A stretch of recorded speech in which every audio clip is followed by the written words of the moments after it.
wata Saudi Arabia da Dubai sun fara kuka.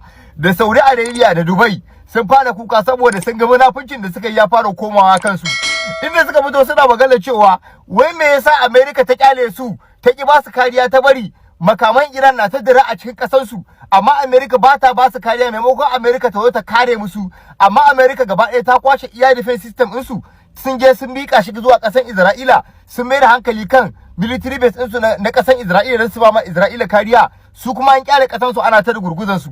Wannan kaɗan kuka gani, in dai munafinci ne wannan kaɗan kuka gani. Dama ku ba ku fahimci cewa America tana yin duk wannan an bayyana don kare kasar Isra'ila ba wai don ta kare ku ba? Ba ku fahimta cewa America saboda interest ɗinta bane take wannan abin ku ɗauka saboda tana son ku ne? Ai da ku da Iran uwar ku ɗaya uban ku ɗaya. Babu wani bambanci tsakaninku da Iran, tsakaninku da America, babu ita. America kallon ɗaya take muku. Kawai su dai Iran sun fito a fili sun nuna za su yaƙi America ne, shi yasa America ta mai da hankali kansu.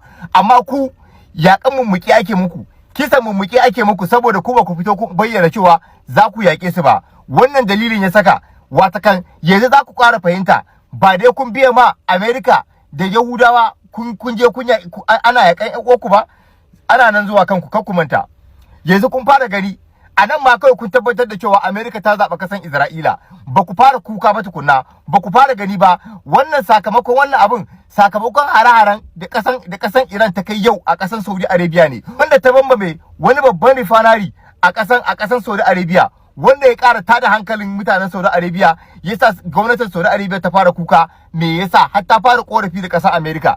Me yasa bayan America ta alƙawarin za ta ba su kariya, ko da a ce Iran za ta kawo hare-hare su za su kare su, ba za su bari ko biza ɗaya ya dira cikin ƙasar su ba. Yanzu sun ga biza sama da guda 2000 na sauka cikin ƙasar su, sun ga bala'in da ba su taɓa gani ba a duniya. Shekara da shekaru ba wanda ya taɓa kai ma ƙasar Saudiya hari, sai wannan karin da ta jefa kanta cikin yakin da babu ruwanta, da ta jefa kanta cikin munafunci, wanda Iran ta musu gargaɗi tuntuni ba su ji ba, suka faɗa saboda sun ce America ta ce ta ba su kariya.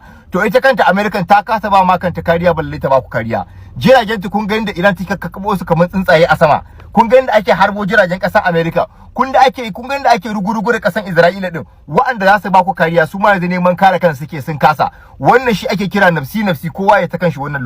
Watakan America ta fara ganin na kaso. America military base ɗinsa sun kare, an riga an rugurgura su, ba sa active yanzu, an riga an kacaccala su yanzu.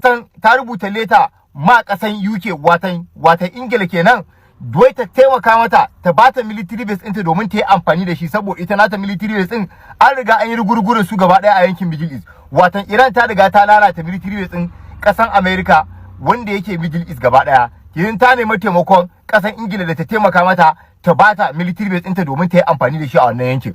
Kuma Prime Minister na ƙasar Ingila watan ya fito ya ayyana yau da safen nan cewa sun yi accepting ɗin wannan request ɗin da ƙasar America, wato roƙon da ƙasar America ta yi a kansu da su taimaka mata da wannan military base ɗin. Wai ku ji mutanen nan ma fa abubuwan su ma fa akwai reni waya, akwai abin dariya a ciki. Watan Prime Minister ƙasar Ingila ya fito ya yi condemning ɗin hare-haren da ƙasar Iran ta yi akan ƙasashen Larabawa yau kenan, amma bai fito ya yi condemning ɗin hare-haren da ƙasar Isra'ila da kuma ƙasar America suka yi akan ƙasar Iran ba.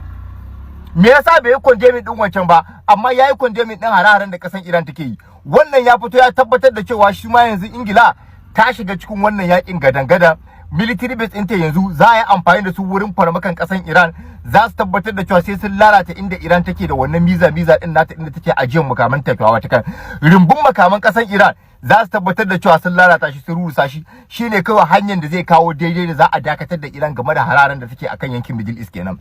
Abinda ƙasan British suka faɗa kenan, wai za su taimaka ma mutanen su na British, mutanen su na Ingila wanda suke yankin Middle East a hararen da Iran ta kai ta hallaka ƴan ƙasan British da yawa, ƴan ƙasashen Ingila, inda yake akwai boss wanda na ƙasan British ne. Wannan Iran ta kai hari kansu kuma ta lalata su kuma sun mutu. Ya lissafo wurare da dama inda ƴan ƙasan British suke zaune, watan mutanen Ingila, kuma Iran ta kai hari hare wannan wurin kuma an kashe ƴan ƙasan su. Yace dole ya zo shi ma yanzu ya shigo domin ya kare ƴan ƙasansa, kuma ya ansa roƙon da ƙasan America ta yi. Dan haka yanzu ya zaka yau da safen nan ƙasar Ingila ita ma ta shiga wannan yakin tsamo. Shi yasa na ce mutanen Ingila kuma kun shirya ma wannan yakin? Mutanen Ingila kun shirya ko ba ku shirya ba? To in ma ba ku shirya ba, Prime Minister ɗinku ya sa ku a cikin wannan yakin, kuma ku saurara hare-haren ƙasar Iran a wannan lokacin. Suna nan za su sauka a kanku. da kuna gefe kuna kallo babu ku, yanzu kuma kun shiga ciki.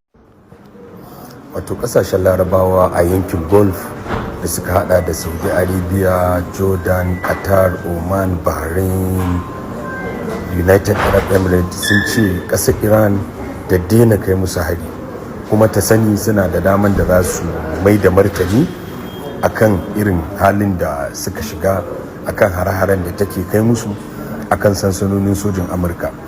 Amma ita kuma Iran ta ce su sani ba su take kai hari ba, sansanonin sojin Amurka take kai hari, tunda makiyinka ne wanda ya kashe maka 'ya'ya ko ya kashe ma iyaye, sai zamanto ya koma bayan abokinka yana ma gwado, to in ka tashi ya za ka yi, aifin ciko shi za ka yi. To sun ce suna da daman da za su mai da martani su kai hare-hare Iran, amma dai sun ce Iran ta daina kai musu hare-hare, ba su san wannan tashin hankalin ko wannan rigiman da ake ciki a yanzu.